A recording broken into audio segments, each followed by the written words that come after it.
Rais wa Marekani Donald Trump ameagiza mashirika ya usalama na uchunguzi nchini humo ikiwemo FBI pamoja na Wizara ya Ulinzi kuanza mchakato wa kupitia na kuweka wazi baadhi ya rekodi za siri za serikali zinazohusiana na vitu visivyojulikana vinavyoruka angani na madai ya uwepo wa viumbe wa ajabu wanaojulikana kama aliens.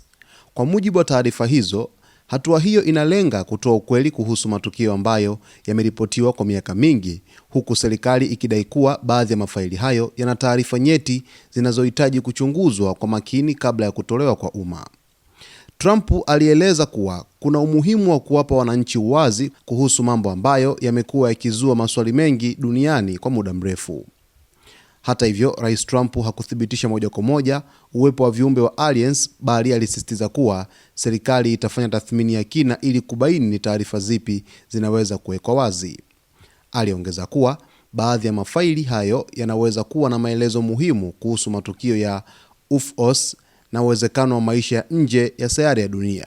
Tangazo hilo limezua mjadala mkubwa duniani, huku watu wengi wakisubiri kuona kama kweli kutakuwa na ushahidi wa wazi kuhusu uwepo wa aliens.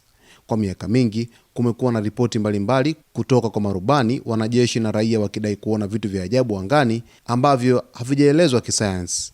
Marekani ni miongoni mwa nchi zinazoongoza kwa tafiti za anga za juu, sambamba na mataifa kama China, Urusi, Japani na India, ambayo pia yanaendelea kufanya uchunguzi kuhusu anga na uwezekano wa maisha ya nje ya dunia.